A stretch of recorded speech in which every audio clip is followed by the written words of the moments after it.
How to beat Sunderland? That is the question that Leeds fans will be asking ahead of a massive game at the Stadium of Light this Friday. Leeds haven't won there since this photograph was taken in 2017, and we have got Charlie for Leeds and Leo for Sunderland to discuss and preview the biggest game of the Championship season so far. Welcome to Where Whites Walk. This is a 20-minute Leeds discussion on all things Whites. Welcome.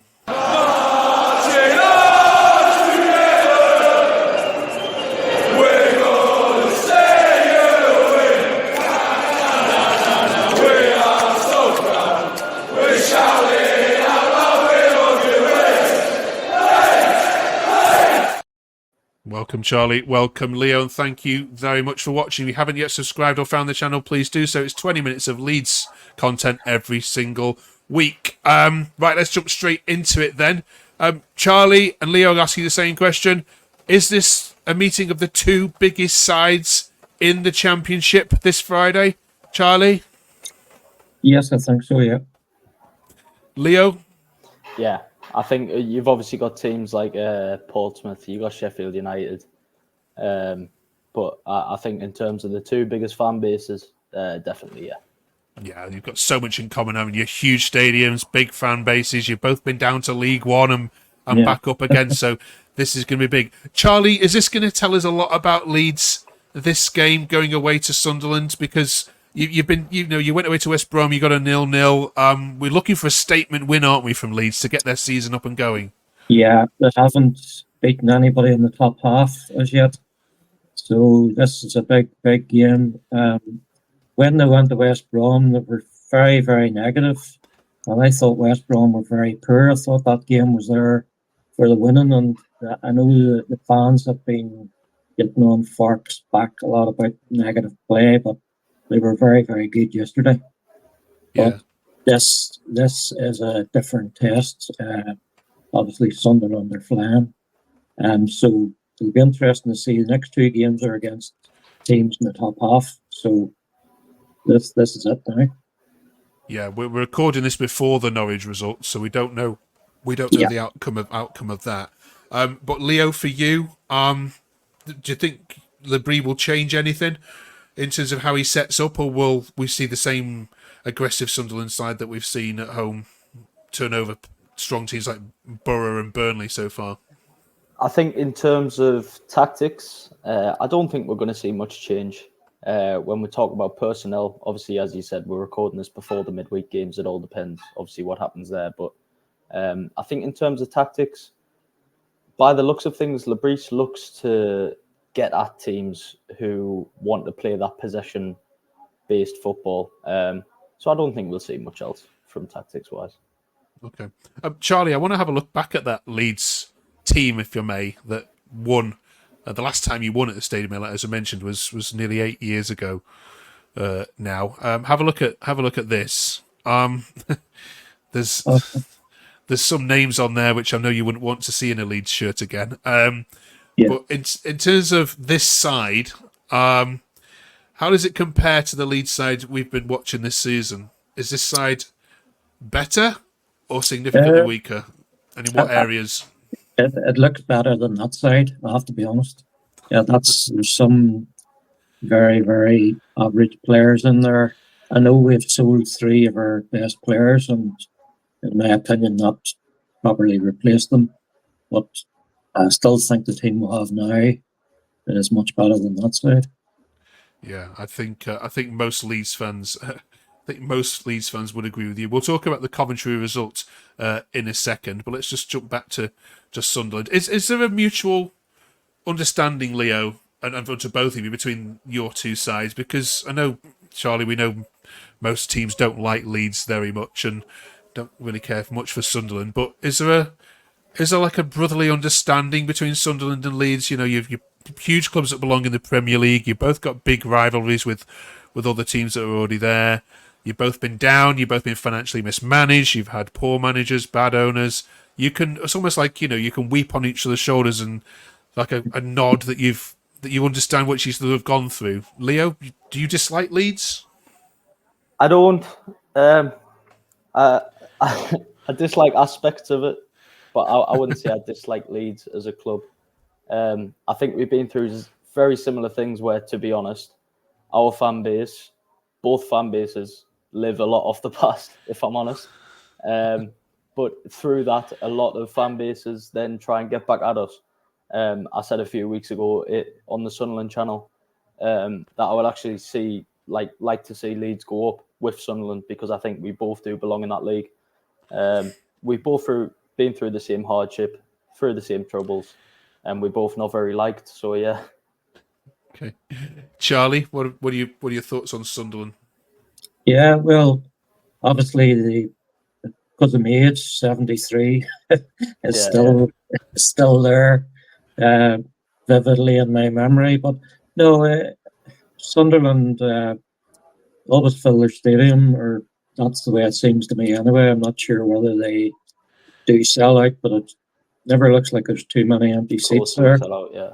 And obviously they're two big clubs, but I'm fed up hearing that we're a big club. We need to be, doing something to prove it. Brilliant. Okay. All right. Let's get some score predictions from you then before we let you go, Leo, and then we'll focus on the Coventry criticisms. Leo, you go first because you're at home. I think with the home crowd behind us, like Charlie's just mentioned, with the fact although we've, as we're recording this, we've just lost against Watford, we've had a great start to the season. I would say 2-1 Sunderland. I think Leeds have got enough to threaten us in terms of them scoring goals, but I think we've also got enough in attack to get 2 goals against them. Okay. Charlie? Yeah, it's a difficult one because we have a long trip to Norwich, and for some reason the Football League has then 3 days later live on Sky put us away to Sunderland, which is absolutely crazy.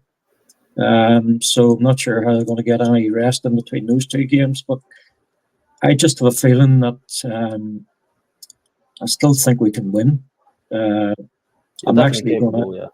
Yeah, I still think we can win the game. There's still players bedding in, and we still have some players out injured. But I'll go 2-0 Leeds because they seem to have had a lot of 2-0s recently, so I'll stick to that. Okay. Well, look, the neutral are hoping that you two put on a really good show for us this Friday. Say I'm finishing work early, and I'm going to be putting my feet up with a beer in one hand and a takeaway in another, and watching that. Thank you very much, Charlie, for joining us on Where Whites Walk. We'll let you disappear for a second. Charlie, we're going to have a look at some of the social media takes from following the Coventry game and see if you agree with them.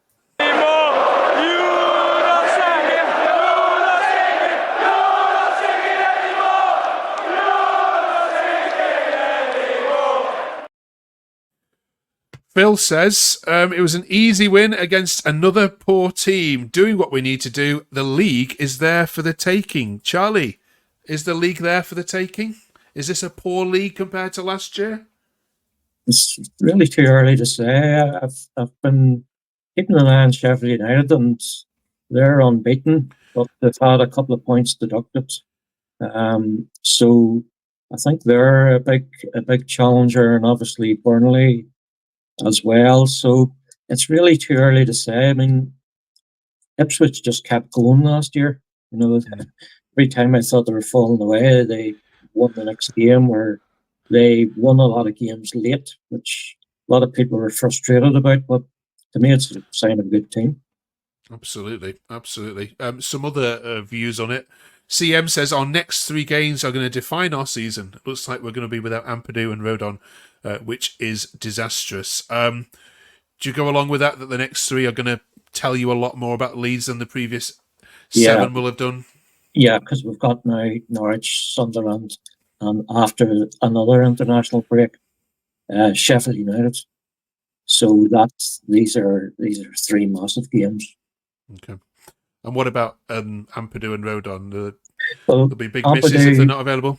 Yeah, the Ampadu came off injured, tried to play on. Hope he hasn't made it worse. And I would say he's out for that Norwich game, possibly Sunderland as well. But Rodon was hobbling about a bit at the end, but we're quite short in centre half, so can't really afford to lose Rodon. So Tanaka was very good when he came on, the Japanese signing. So he could slot in there for Ampadu, but I'm quite concerned about centre half if we start getting any of them injured. Absolutely. Yeah, big misses, both of them. And finally, Fart It still doesn't make it, says, I don't know if it's just me, but the vibes around Gnonto have been immaculate this season. I've got a feeling he's going to go on and be an absolute monstrous run. When I watch him, Charlie, he's one of those players that can be frustrating and brilliant at the same time. Sometimes I think he takes on an extra man when he doesn't need to. Other times I think his pass selection is poor. But then other times when I've seen him, he's absolutely unstoppable and probably one of the league's best players. Has he improved this season for you? Yeah, going into last season, there was a lot of talk about he wanted to leave and all sorts of stuff and going on strike. I'm not sure if that was true, but he seems to have. We sold probably 3 out of our best 4 players. So if we had sold Gnonto as well, we just couldn't afford to let him go. So he signed a new contract. Not sure if there's a release clause if we don't go up. May well be, but he's been very good this season. And one thing about him is he never stops running. And having watched the Premier League game today, he tries his best. And he never stops, which some teams in the Premier League their fans are finding that they're not putting it in. Absolutely. And a little word on Piroe, shall we? Who's becoming the new super sub for Leeds. Yes. Okay, some fans are saying don't mind that, but surely he's going to want to start some games. What's your take on it? Yeah, well, he's scored 3 goals now, and Joseph has scored 1, but he's assisted 3. So it's gonna, as you quite rightly say, it's gonna come a time for Farke soon where he may want to start Piroe, but I've seen Piroe starting and he's actually better coming off the bench. But he'll if he scored 3 goals in a very quick space of time, so he's going to want to be starting. But Bamford is the big loss because he never seems to be fit. He didn't even play much this season and he got injured again, and it's just absolutely terrible. He's been out a lot of last season, so we're really managing with a couple of strikers when we need more than that. Yeah, the enigma that is Patrick Bamford. All right, yeah. Charlie, thank you for that review of Coventry, and put your review in the comments below. We want to hear your thoughts on that particular game. Just a yes or no answer to this, or a single word answer. Were Coventry that good? Sorry, were Leeds that good, or Coventry that bad? Well, you can only beat what's in front of you. That Coventry team, remember, most of them got to the semi-final of the FA Cup, and they made a good run towards the playoffs last year. But I saw all the game yesterday, and they were unrecognisable from the team they were last year. But okay. I thought it was going to be a tricky game because they're the first sort of team we've come up against that I thought, even West Brom, I thought if we put it in here, we'll beat them. And it was too negative. But yesterday, many times we have played teams that are in bad form and we have kick-started their season. So luckily yesterday that wasn't the case. Okay. But yes, we were very good. There's no point in being negative about it. We were very good, and fair play to the players. Great. Okay. Well, lots of travelling for Leeds then this week. First of all, Norwich on Tuesday night, and then Sunderland on Friday night. Thank you, Sky Sports, for wrecking Leeds fans' weeks. Before we let go, Charlie, it's October now, so can I ask you for your September Player of the Month? And I'm guessing there's a few to choose from here, but who gets it for you? I was thinking about this beforehand, and I'm going to go for Aronson. He came back under a pretty heavy cloud, having walked away last year and couldn't wait to get out of the place. A lot of the fans didn't want him to come back, but I have to say he's put his head down and he's playing really well. He's just got that wee bit of something that we don't have in the team. So my player of the month is Aaron. I think many would agree with you there, Charlie. I can see the comments already now piling in, going absolutely. Yeah, is he all fully forgiven now?